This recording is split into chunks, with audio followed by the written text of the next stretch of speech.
Diálogo sobre o Direito recebe hoje não um filósofo, não um jurista, simplesmente, mas um artista.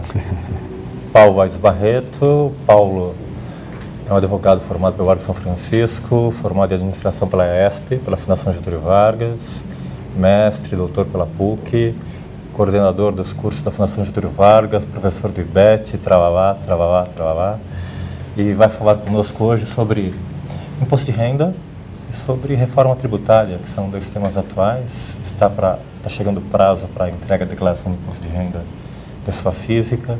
Primeira coisa, Paulo, o que é imposto sobre a renda? O que é renda? Na verdade, esse imposto incide sobre o acréscimo patrimonial obtido pelas pessoas físicas e pelas pessoas jurídicas ao longo de um determinado período de tempo, usualmente o período anual, que coincide com o ano calendário. Verdadeiramente, os diversos países optam entre tributar a renda das pessoas físicas ou a renda das pessoas jurídicas ou os lucros distribuídos ou essas três realidades ao mesmo tempo.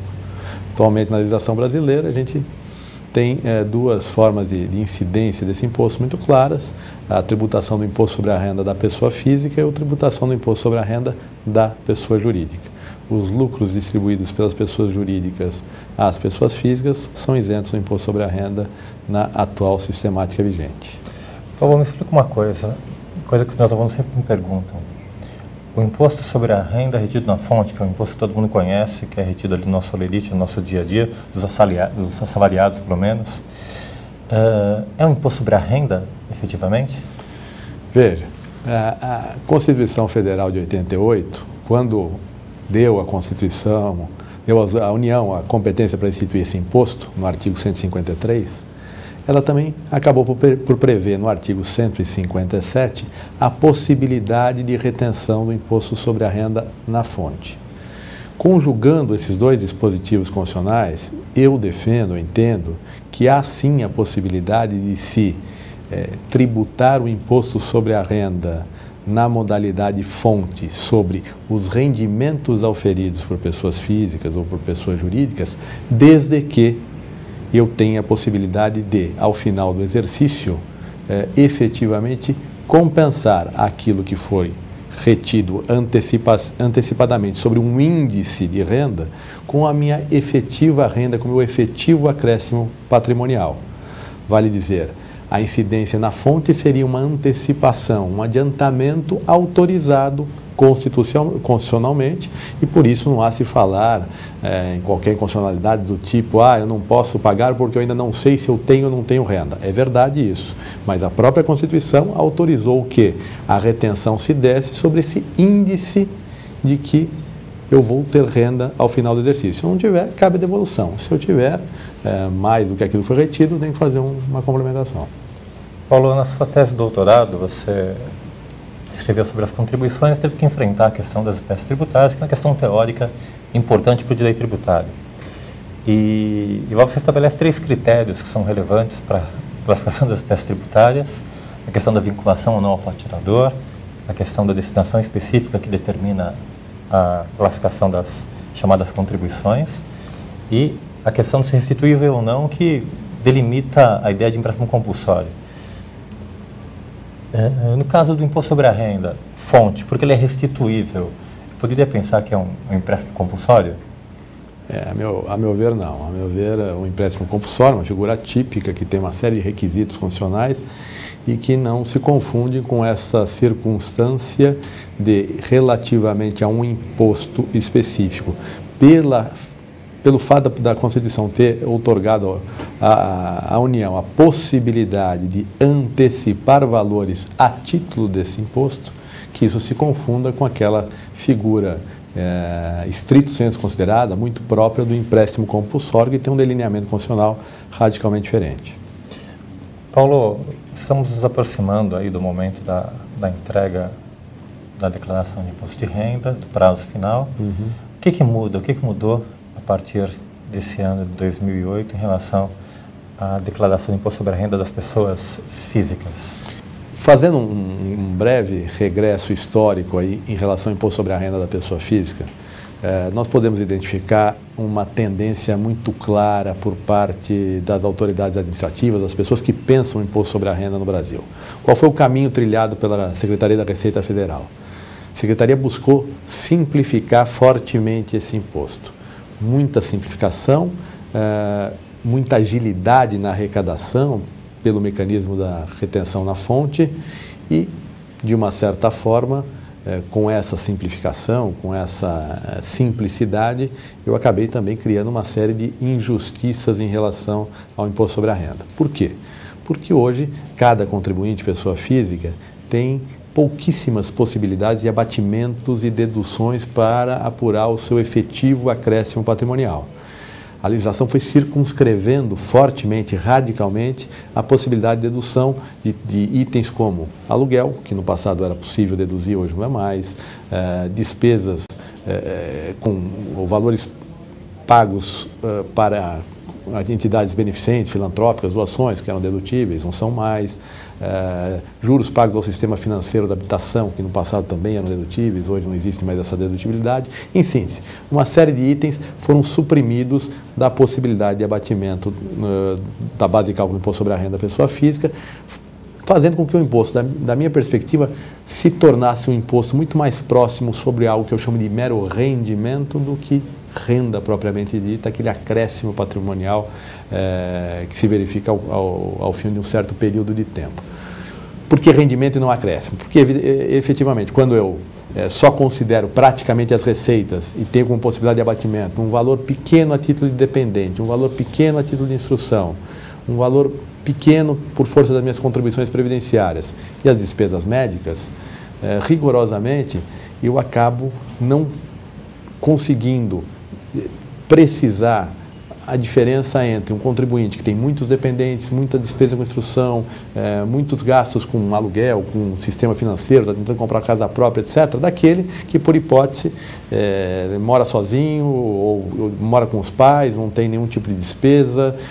São duas pessoas que têm realidades econômicas radicalmente distintas e a forma de tributação escolhida pela Receita Federal, buscando a praticidade, acabou por quase que equiparar essas duas realidades econômicas que não são equiparáveis. Então, há, a meu ver, por força dessa supressão de abatimentos e deduções, uma certa injustiça fiscal hoje no imposto sobre a renda. Tributa-se todo mundo mais ou menos da mesma forma, sem considerar as peculiaridades de cada contribuinte pessoa física.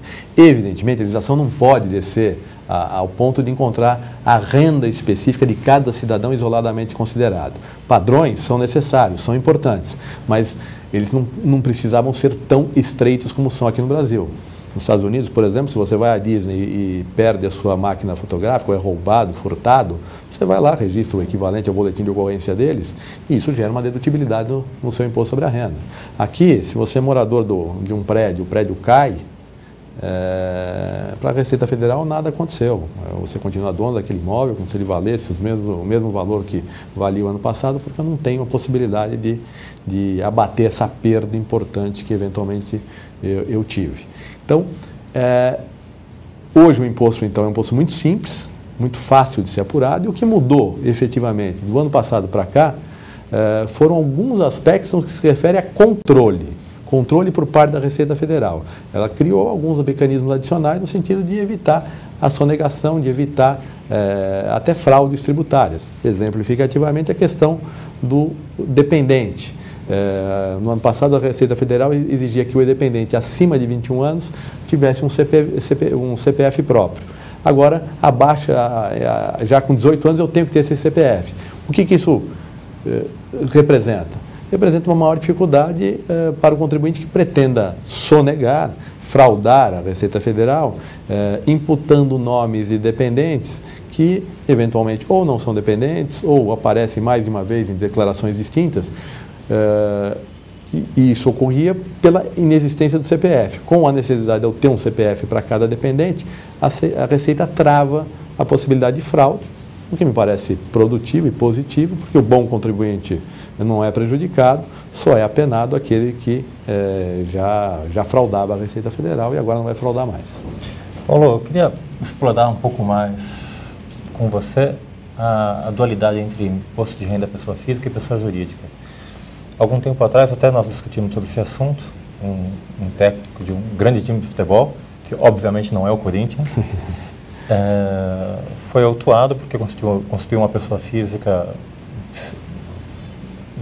de forma pretensamente irregular, segundo o Conselho de Contribuintes, para pagar menos tributo em detrimento de ser uma pessoa física que pagaria muito mais tributos. E depois houve até uma modificação da legislação e nós chegamos a discutir que muitas vezes isso tem a ver com o fundamento que orienta a própria tributação, se na verdade há um fundamento extrafiscal que está orientando essa tributação de forma a incentivar a formalidade, a construção de pessoas jurídicas, ou se efetivamente, simplesmente, que o sistema quer tributar mais.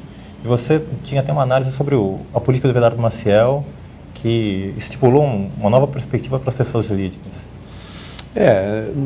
O que ocorreu nesse processo de simplificação, de padronização da legislação tributária, foi o seguinte: olhando para as pessoas jurídicas, o incentivo à opção pelo lucro presumido partia do seguinte pressuposto: é melhor que mais contribuintes paguem algum valor, ainda que por força da opção pelo lucro presumido esse valor seria menor do que aquele que eu teria se tivesse que optar pelo lucro real, do que eu tenha que fiscalizar todos os contribuintes que optam pelo lucro real e, na verdade, o lucro real permite com que, no momento de efetivamente calcular o imposto, que despesas apareçam indevidamente, talvez uma manipulação maior do contribuinte em relação à sua dívida tributária, e a Receita, de uma certa forma, disse: olha, eu prefiro receber menos, mas um valor certo, do que ficar buscando o valor real de cada contribuinte, o que é muito difícil de ser fiscalizado dentro da estrutura ou do tamanho do Brasil. Isso incentivou as pessoas a optarem pelo lucro presumido. E aí a gente tem a ação do contribuinte pessoa física que, olhando para uma legislação que é um pouco melhor quando eu trabalho estruturado como pessoa jurídica, muitos contribuintes, muitos pequenos contribuintes que poderiam estruturar seus negócios atuando como pessoa física, resolveram montar as suas pessoas jurídicas e passaram a receber as suas remunerações como pessoa jurídica. Eu entendo que a própria Receita, de uma certa forma, estimulou esse comportamento. E eu diria que isso está dentro do campo da chamada opção fiscal. É uma opção posta pela legislação ao contribuinte, que não necessariamente tem que optar pelo caminho mais oneroso. Ao contrário, normalmente ele o faz, e o faz corretamente, um planejamento que permita com que ele trilhe o caminho legal oferecido pelo ordenamento para pagar menos tributo, e a opção pela pessoa jurídica é uma dessas formas.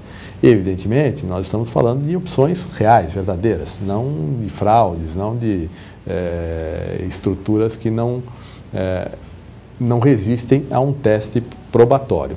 Quando existe de fato, efetivamente, a pessoa jurídica, é ela que se relaciona com os seus clientes, a tributação é da pessoa jurídica, eu não vejo nenhum problema na possibilidade de ela vir a ser um pouco menor do que é na pessoa física.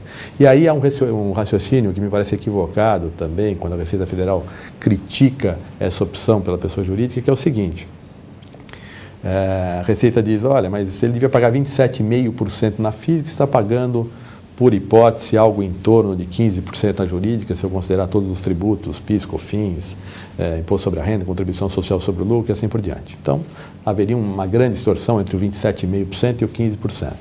Na verdade, não é bem assim, porque enquanto os 27,5% incidem sobre algo que nós chamamos de renda líquida, ou seja, abatimentos e deduções, ainda que pequenos, são possíveis, no caso da pessoa jurídica, não. É 15% sobre a o faturamento recebido, sobre a receita obtida, sem nenhum abatimento, sem nenhuma dedução.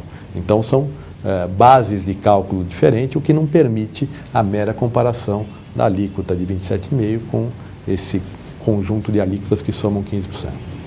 Paulo, você falou em planejamento tributário, que é uma questão sempre discutida no campo do direito, da ética, mas que nós percebemos, na verdade, que num caso como esse, há planejamento tributário porque há, na verdade, alíquotas diferentes para situações muito próximas. Você acredita que o planejamento também é fomentado pela complexidade da legislação tributária? Sem dúvida. Na verdade, a legislação motiva, impulsiona o contribuinte para a prática de certos atos pela própria diferenciação estabelecida pelo legislador. Se o legislador quisesse inibir certas práticas, ele procuraria criar uma legislação mais homogênea, em que as opções não levassem a números verdadeiramente distantes e diferenças significativas. Quando é o próprio legislador que estabelece essas opções ao contribuinte, não há que se esperar outro comportamento dele, senão de procurar um mecanismo menos oneroso de pagar tributo. Paulo, nós estamos enfrentando um grande debate que todo dia sai nos jornais, que é a nova proposta de reforma tributária, proposta pelo governo, um momento delicado, um ano de eleições para prefeitos, um ano complexo para o Congresso Nacional, depois de uma derrota da CPMF. Então, entrando pelo assunto, pelo ângulo do imposto sobre a renda, a proposta do governo é concentrar as contribuições, transformar no IVA federal e também integrar o imposto sobre a renda com a contribuição social sobre o lucro. Qual é o efeito disso, especificamente da integração do imposto sobre a renda com a contribuição social sobre o lucro? Verdadeiramente aí há um efeito pequeno, mas importante. Quando eu digo pequeno é porque hoje basicamente são duas incidências tributárias sobre uma mesma base de cálculo, portanto, quando eu tenho apenas o imposto sobre a renda incidido sobre essa base de cálculo, o que eu ganho? Eu ganho a possibilidade de ter um papel a menos para preencher, no caso da contribuição social sobre o lucro, chamar dois tributos hoje que realidade incidem sobre a mesma realidade, de um nome só, de um único tributo. Eu simplifico um pouco o mecanismo do sistema e eu permito com que o país também se apresente para outros países dentro de um conceito mais próximo da realidade desses outros ordenamentos jurídicos, nos quais não há essa distinção, imposto sobre a renda, contribuição social sobre o lucro, tudo é chamado de imposto sobre a renda. Aqui nós voltaremos a ter essa mesma realidade, que me parece positivo.